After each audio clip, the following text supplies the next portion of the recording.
December 20th, 1941. 10 Japanese twin-engined Ki-21 Sally bombers fly toward the southern Chinese city of Kunming. As they near their target, the Japanese bomber pilots are stunned to see 4 small fighter aircraft bearing down on them. The approaching P-40 Tomahawks open fire. Caught off guard, the Sallies quickly jettison their bomb load and turn full throttle toward home. But 10 more of the camouflaged fighters appear.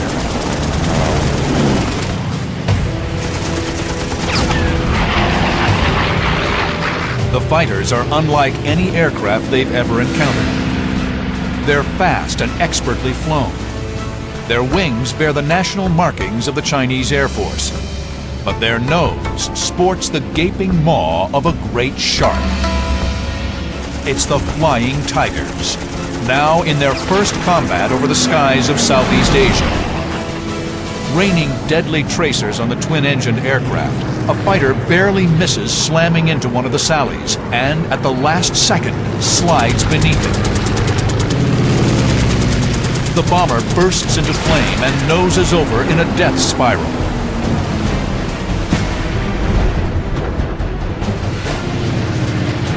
Four of the Japanese aircraft are blown out of the sky. Wounded, the 6 remaining Sallies limp back to their base. That first combat on December 20th, 1941, represented a watershed in the history of military aviation in China. This was the first time that a thoroughly modern, professional Air Force staffed by Americans engaged the Japanese on the Asian mainland, and it was a stunning success. The Japanese didn't know who the mysterious aviators were. But the grateful Chinese did. And when a Chinese newspaper recounted the lopsided victory, they gave these brave pilots a name. The Chinese paper had come up with the expression, "They're fighting like tigers, flying tigers."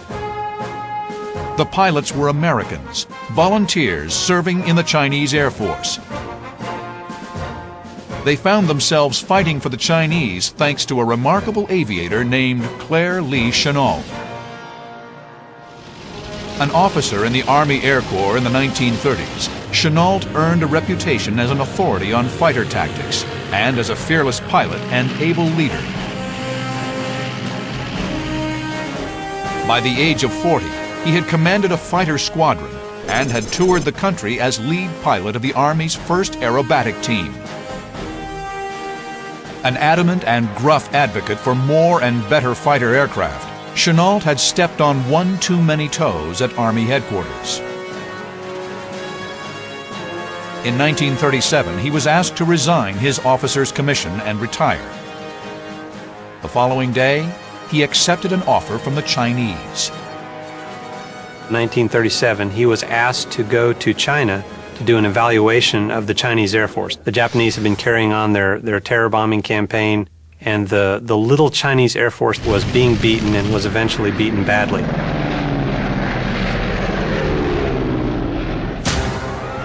In 1937, 2 years before the outbreak of World War II, the Japanese expanded their grip on Manchuria. The Chinese suffered terribly. Its seaports were attacked, and natural resources were seized to feed the imperial war machine. Towns were bombed relentlessly as the Japanese adopted a terror policy called the 3 alls: kill all, loot all, burn all. With obsolete aircraft, the Chinese Air Force was no match for the efficient, modern, and brutal Japanese. Claire Chennault had a solution. The Chinese Air Force had been decimated, and it was important to keep China in the war. And the only way they could keep China in the war, they needed an instant Air Force. And the only way you're going to get an instant Air Force is to recruit professionals like the Army, Navy, and Marine Corps. So Chennault came back to the States to make his case. In early 1941, the United States was not yet at war with Japan. American airmen were to fight the Japanese, they would have to do it as members of the Chinese Air Force. Working with secret U.S. government approval, Chennault put out the word that the Chinese were looking to hire qualified pilots and mechanics. They were allowed to resign from the U.S. Armed Forces, turn around and sign a lucrative contract with the Chinese government. The pay was very good. The lowest pay for a pilot was $600 a month. That's for a wingman. Then you had $650 for flight leader, $750 for a squadron leader. So that was very attractive. At nearly 3 times the usual salary of a military aviator, word of the generous offer spread quickly. It didn't take long to fill a roster with 99 eager pilots. Recruiters also contracted about 200 enlisted aircraft mechanics, armorers, radio operators, administrators, and even a chaplain. By July 1941, the airmen had traveled to Qidao Airfield in Burma, an airbase borrowed from the British.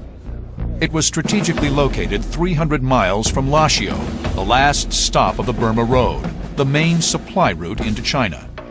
The single biggest reason for the Flying Tiger's existence was to defend the Burma Road. That road, which ran, as the name implies, from Burma into southern China, was the major supply route for sustaining Chinese military operations against the Japanese in that part of the world. At Qidao Airfield, they took possession of their new aircraft, the P-40, and an official name, the American Volunteer Group, or AVG. Chennault divided his unit into 3 pursuit squadrons. Each had its own logo, but in the fall of 1941, all the squadrons adopted the soon-to-be famous paint scheme for their Tomahawks. The menacing, grinning shark's mouth would become synonymous with the Flying Tigers. We're looking at a publication that comes out of India, and it showed a lot of these Aussie airplanes, the P-40, just like we had, and it showed the shark's mouth on it, and it lends itself so well to that airplane that we adopted it. By December 1941, the pilots of the AVG had been training for months, but had yet to test their skills. A few days before Christmas, they got their chance. On December 20th, they intercept and destroy 4 out of 10 Sally bombers before they strike Kunming, China.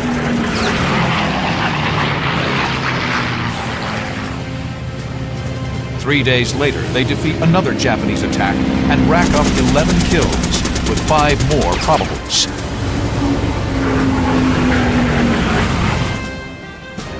And on December 25th, they down an astounding 24 Japanese planes, a present for Hirohito on Christmas Day. But these early actions are all defensive, stopping incoming bomber raids. A few days after the new year, the Flying Tigers take the fight to the Japanese. January 3rd, 1942. It's pilot David Tex Hill's first mission for the Flying Tigers. Tex Hill left the Navy to volunteer. He's eager for action.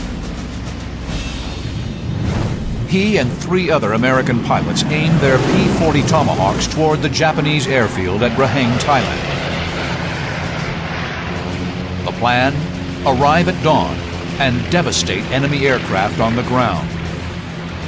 Jack Newkirk, who was the squadron leader, and he had Bert Crispin on his wing, and Jim Howard leading the element, and I was on Jim's wing. Shortly after takeoff, one of the P-40s radios in. Bert Crispin had engine trouble, so he had to turn back. Crispin heads for home. The 3 remaining P-40s continue on. They're over the target at first light. They make a left turn to align with the field and begin a shallow dive. The pilots line up one behind the other, about 950 feet apart, known as a string formation. They would bend it over, which means to put your airplane in a dive, and accelerate as they came down to strafe the aircraft on the ground. Their 1,200 horsepower Allison engines scream as they dive towards the airfield at 300 miles per hour. Jim Howard strafes the area, breaking the airfield with machine gun fire.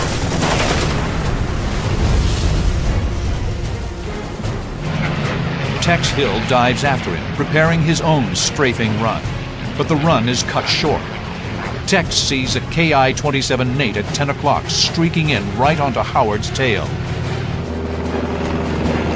It's Tex's first time in combat, and his friend's life is in his hands.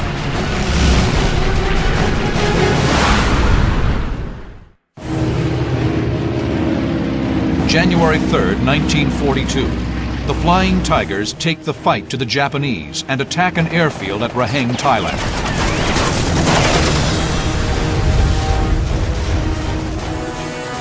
Tex Hill's flight lead, Jim Howard, has just been attacked by a Japanese Nate. Jim Howard is here. The Nate is on his tail, here. Tex is here.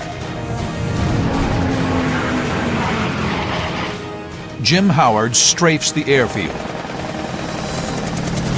and the Nate pumps lead into him. Tex closes on the Nate's tail and lines him up in his crosshairs. Our ammo was loaded with every fifth round was a tracer. So it looked like just a big hose, you know, going out there. So I just looking right through the windscreen and following those tracers, and he blew up right in front of me. He blasts through the churning fireball. At the other end of the airfield, Jim Howard pulls up from his strafing run, intact. It's Tex's first victory, but there's no time to celebrate. Another Nate is at 12 o'clock high, directly in front of him. When I saw that other guy who was starting to make a pass on me, then I turned into him head on. It's a defining moment for Tex when he would demonstrate perfectly the strengths of the P-40 over the Japanese Nate. The P-40 was built by the Curtiss Aircraft Company in Buffalo, New York. Claire Chennault obtained 100 that were originally destined for the British RAF. The P-40B was rugged, could reach 378 miles per hour, and was heavily armed with two 50 caliber nose-mounted machine guns and four wing-mounted 30 calibers. It also had thick armor around the engine and cockpit to protect the pilot. Its opponent is the Nakajima Ki-27 Nate, which entered service in 1936. The Nate had an air-cooled radial engine and fixed landing gear. Its top speed was 305 miles per hour, and it was armed with one 12.7 millimeter and one 7.7 millimeter nose-mounted machine gun. The P-40 had better firepower and armor, but it was heavy and could not turn with the much lighter Japanese Nate.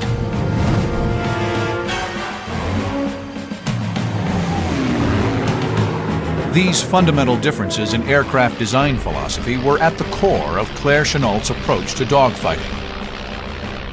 And the type of attacks he typically set up was to come in at high altitude, make screaming diving attacks against Japanese formations, take the energy that they built up, zoom climb up to a high altitude again, and come back around. He told his pilots, do not dogfight with the Japanese airplanes. Certain death. Facing a Japanese Nate head-on, Tex Hill applies these tactics. He knows the way to dogfight with a Nate is not to dogfight at all. Instead, he'll charge him with machine guns blazing. Tex Hill is here. The Nate is here. Tex will pull up into the Nate, aim towards him, and attack him head-on. I'm pulling into him, and of course I had the firepower on the head-on. The fighters close at over 600 miles per hour. The Nate peppers Tex's aircraft, But the P-40's armor plate does its job. Eventually, the lighter armored Nate couldn't take the punishment and ended up spiraling out of control. The Nate spirals into the jungle. The fight's over. I had no idea where Howard and Newkirk were. I just headed right home, get out of that area. Suddenly, Tex feels an intense vibration. His plane is shaking, unlike anything he's ever felt before. The instruments are probably just almost shaking out of the panel itself, and he's probably wondering if he's even going to make it back to base. He finally reaches Mingaladon Airfield, where Howard and Newkirk have also landed safely. He looks at his plane. He shot 33 holes in my airplane. Some of his bullets stuck in my prop, and it threw the prop out of balance, and I thought the engine was coming out of the airplane. The Flying Tiger's first offensive mission against the Japanese is a success.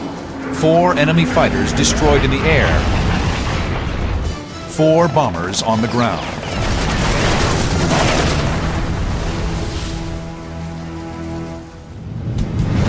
They were also gaining notoriety. The Flying Tigers didn't use military ranks or military discipline. They fought and played by their own rules, their raucous antics fueling their fame.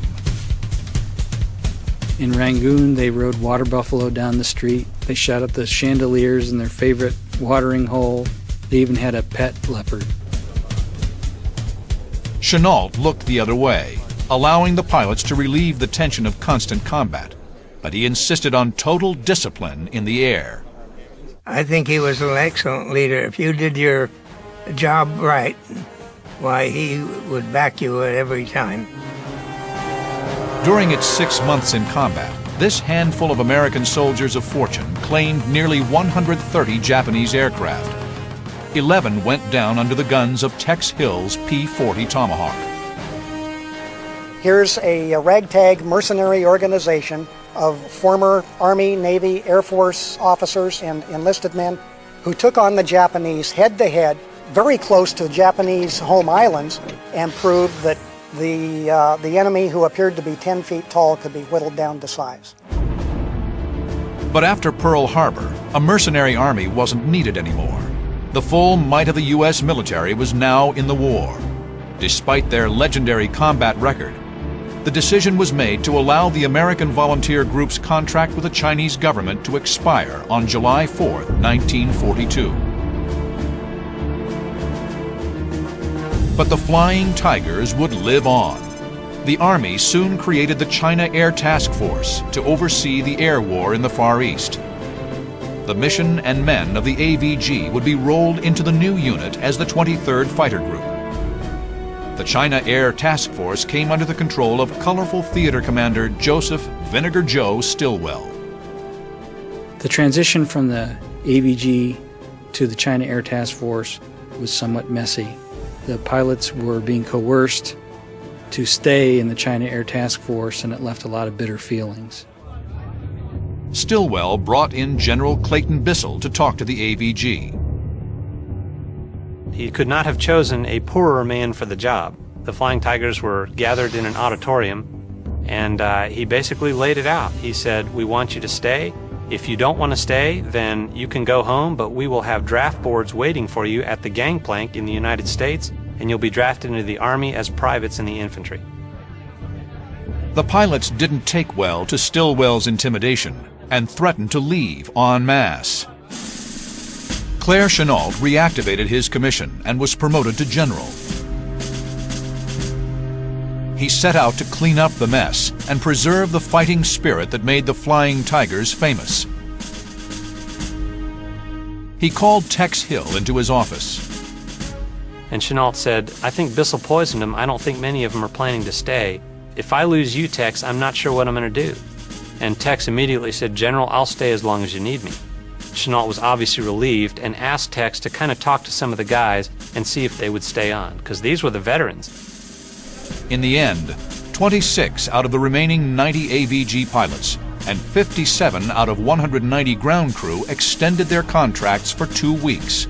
enough time to train the new arrivals. Tex and Chenault persuaded 5 Flying Tiger pilots to stay on longer to fight with the new command. On July 29, 1942, the new Flying Tigers would be in action. The Japanese mount a concerted effort to wipe them out. Several nights in a row, waves of Japanese bombers pummel the airstrip at Hengyang Airfield. Frustrated by the attacks, a soft-spoken, talented fighter pilot named John Allison approaches Tex Hill. I said to Tex, as the AVG tried to stop him at night. And if I remember correctly, he said, well, we made some attempts, but we were never very successful at it. So I said to Tex, well, if they come tomorrow, I'm going to be up there. The bombers do return, and this time John Allison and Tex Hill have a plan. It would be Allison's first taste of combat, and under a full moon, he would engage in one of the most famous dogfights in Flying Tiger's history. July 29, 1942, a full moon shines brightly over Hengyang Airfield.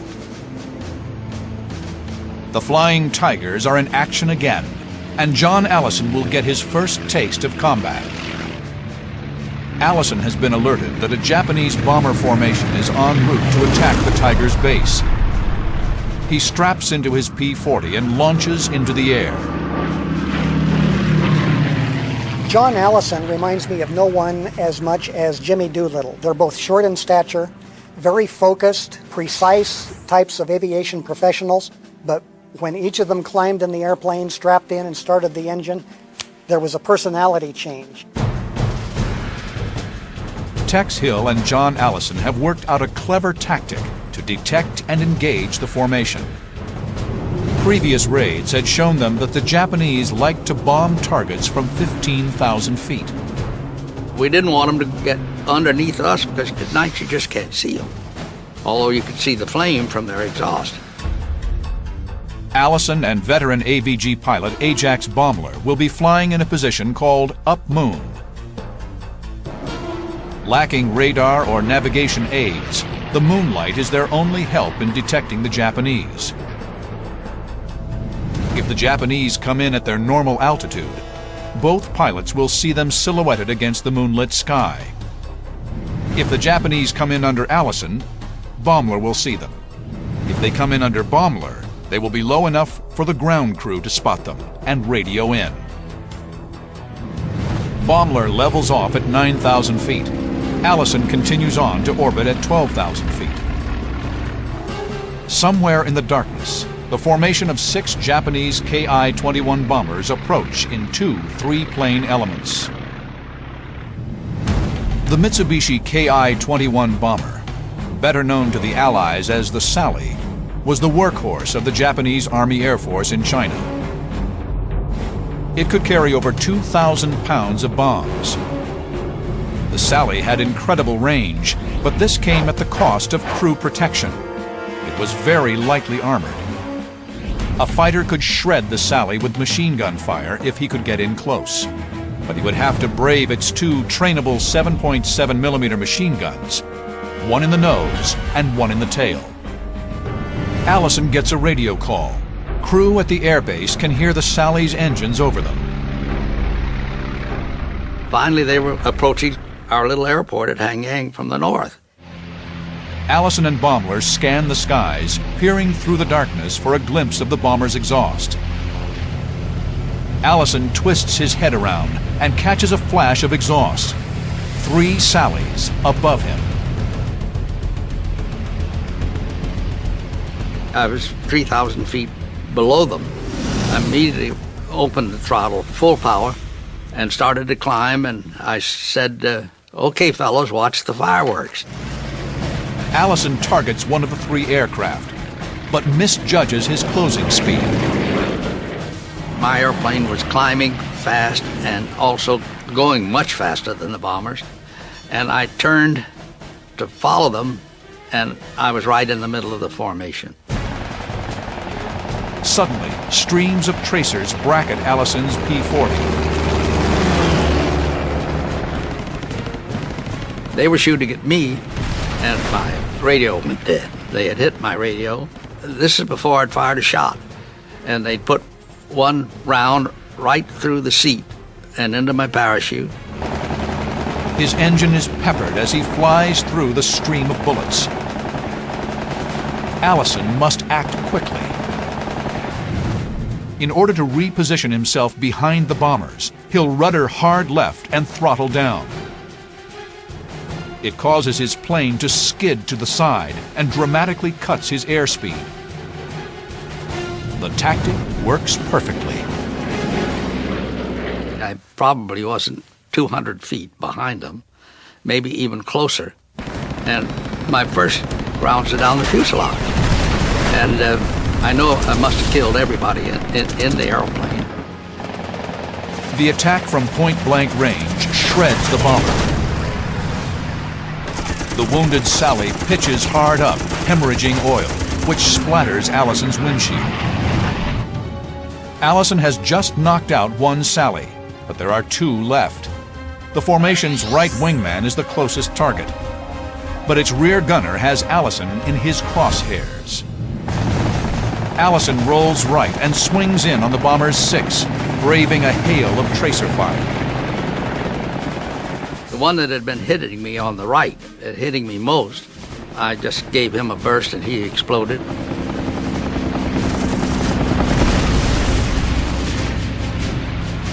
It's a confirmed kill. There's just one Sally left in the formation. The leader, but Allison's P-40 is wounded. It's taken a tremendous beating. I didn't realize how hard I'd been hit, but they'd actually knocked a 5-inch hole through the crankcase, and all the oil was draining out, which I didn't know that. Thanks to the P-40 and its ruggedness, it kept flying. Allison brakes left, slams his throttle forward, drawing a bead on the lead Sally. His bullets impact the aircraft's left engine. Trailing flaming debris, the Sally disappears into the darkness. It's Allison's third bomber. But with flames licking his engine cowling, it's time to head back to base and try to make an emergency landing. When the airplane really started to burn, I kind of panicked, and I was going so fast I couldn't get into the airport. But fortunately, the river was right out ahead of me, and I said, oh, well, I can make the river. Allison puts his crippled P-40 into the Xiangqiang River. I popped out of the airplane, swam over to a log raft. A Chinese young man ran out across the logs, pulled me up, and in my best Chinese, I was shouting, I'm an American, I'm an American. 4 of the 6 Japanese bombers sent to strike the airfield are shot down. But these 6 bombers are just the first wave. Only hours later, in the light of day, the Japanese would send a far larger formation to eliminate the Americans once and for all. And this time, they're bringing escort. A formation of advanced fighters more powerful than the Nate. They'll test the Flying Tigers like never before. July 30th, 1942, Southeast China. The 75th Fighter Squadron of the Flying Tigers scrambled to intercept a formation of enemy aircraft sent to level their home base at Hengyang Airfield. Tex Hill leads 10 P-40s into the fight. Hill climbs to meet a formation of 27 Japanese fighters that are leading the onslaught.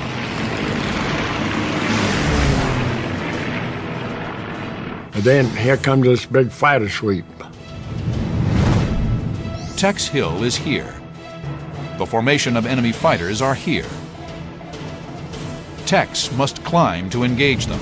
In true Flying Tigers style, he'll attack them head on.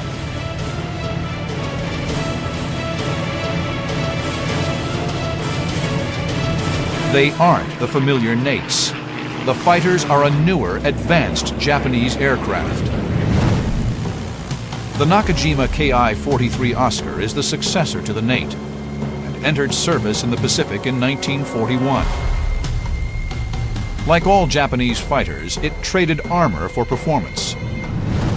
Powered by a 1,150 horsepower engine and armed with two 12.7 millimeter machine guns, it could fly faster and higher than the Nate. And they were flown by skilled Japanese Army pilots. All through the 1930s, the Japanese developed their military air arm. Both naval and Army aviators were highly skilled warriors of the Emperor. The Japanese military culture was extremely mission-oriented. It was said that every Japanese warrior owed the Emperor his life.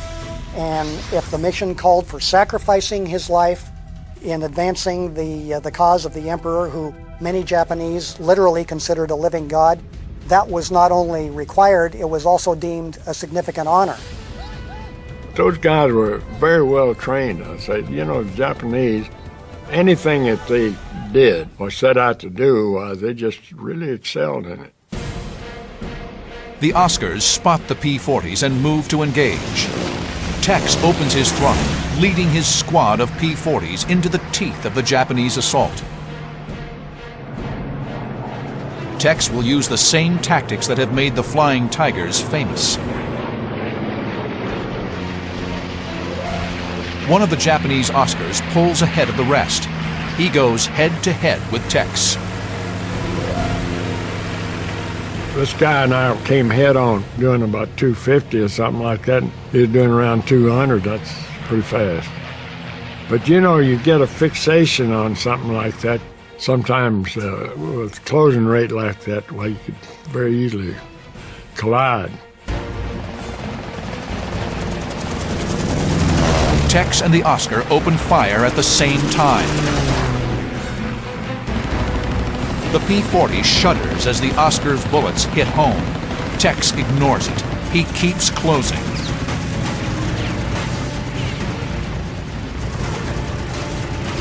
His 6 machine guns have a heavier weight of fire than the Oscar's two 12.7 millimeter guns.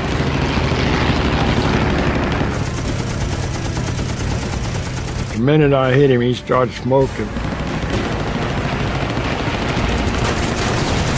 He immediately began to trail a thin trail of smoke, and we knew he was hit, and probably fatally. The Oscar is an advanced Japanese fighter, but its weakness is the same: no armor. A split second before they collide, the Oscar bursts into flame and falls away.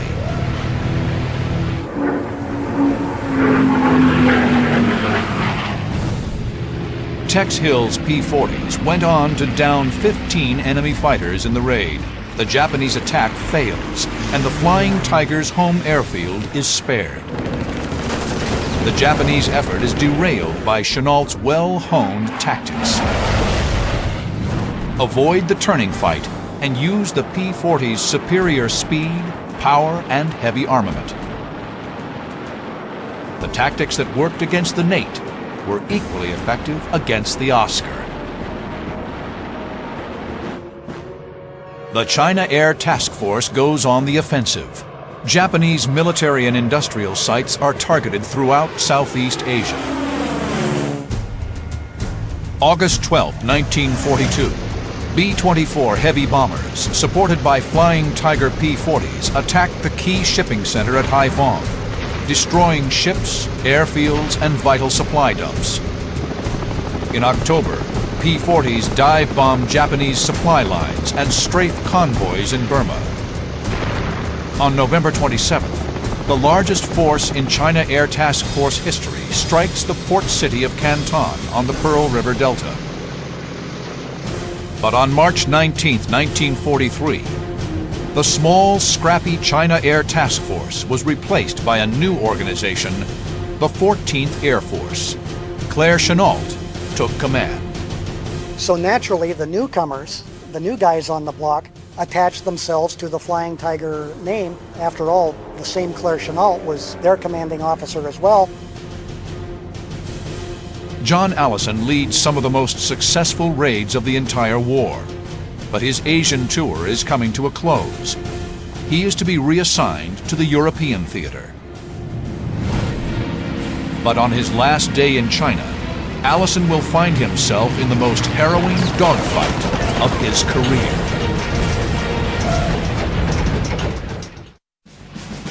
May 31st, 1943.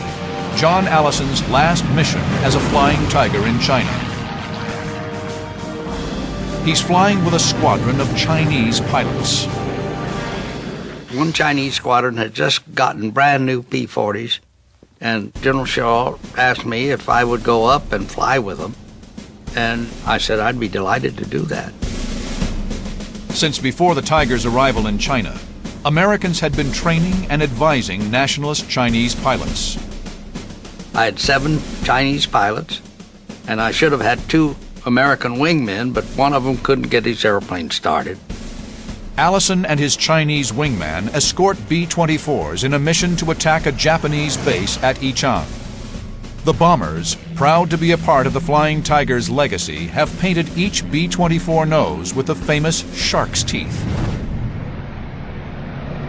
There's heavy cloud cover as the P-40 fighters and B-24 bombers reach the target at Ichang. Allison spots a break in the clouds. He'll go down to reconnoiter. He radios the rest of the formation to stay above the clouds. I said, let me go by myself. So I started, and I turned around, and I looked back, and I've got myself and my wingman, and then behind us are these 9 B-24s. And while we were having this conversation, all of a sudden it's just as if someone had taken a handful of pepper and thrown it up through these black spots were busting through the ceiling. 20 Japanese Oscars have suddenly appeared. They're heading directly for the B-24s. Allison is here. The enemy Oscars climb towards the B-24s here. Allison must find some way to engage and divert the fighters from the bomber formation. He must act quickly. The lighter and more agile Japanese fighters are closing fast on the B-24s.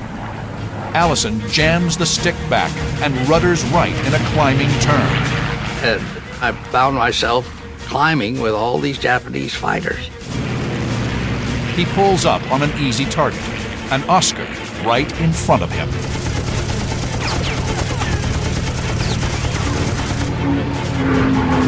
The tracers hit his cockpit, and he just rolled over and dove straight into the cloud.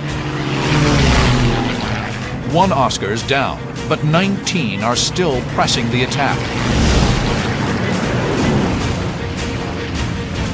He maneuvers through the enemy formation, then lines up another Oscar in his sights. I hit him, and he did catch fire. So I knew I got that one.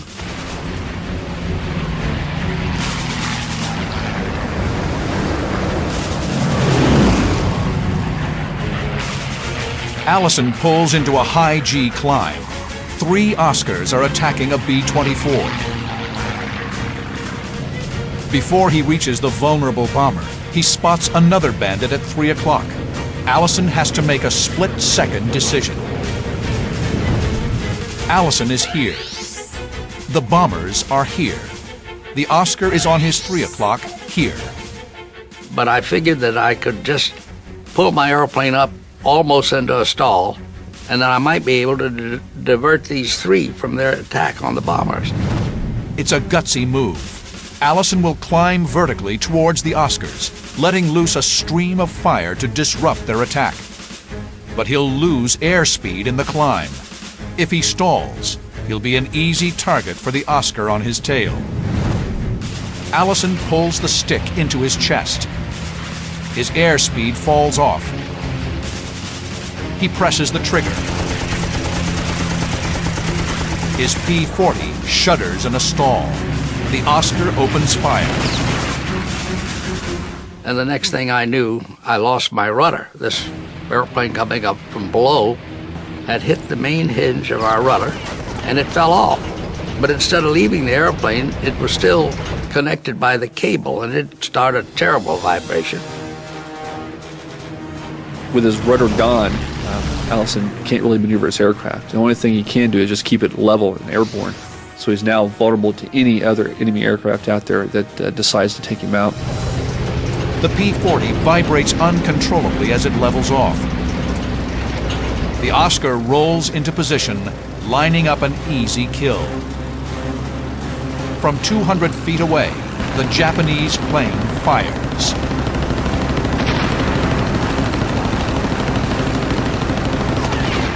Pieces fly off Allison's fighter. The rugged P-40 absorbs the hits, but it can't stay in the air much longer. And I said, well, if somebody doesn't help me soon, this is it. I'm gone. All of a sudden, I'm absolutely enveloped in a hail of tracers. A Chinese fighter pilot has come to Allison's rescue. He's behind the Oscar, firing wildly. So it's tracers from 650s.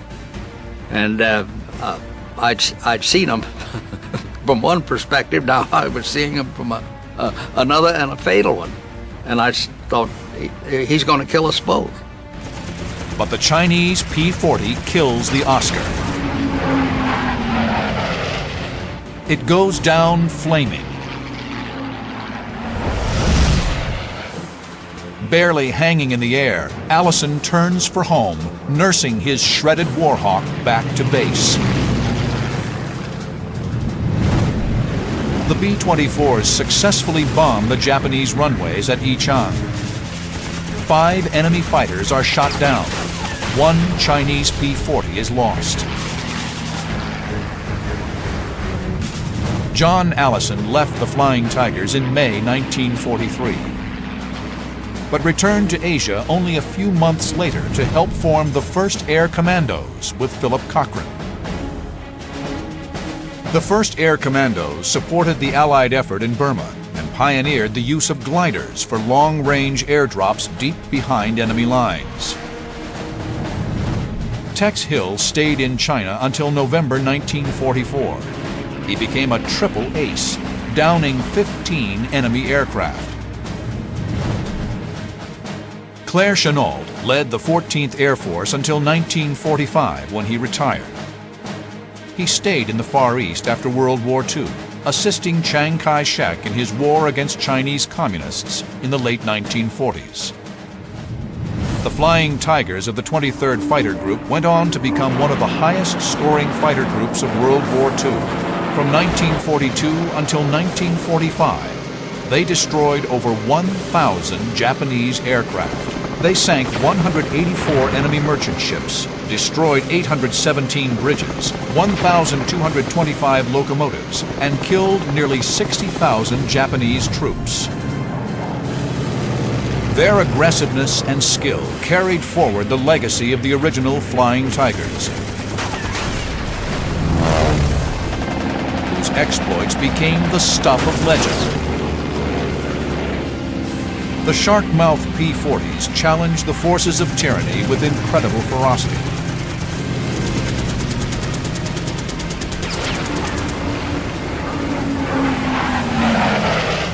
Raising the spirits of millions of Americans and Chinese in the darkest days of World War II.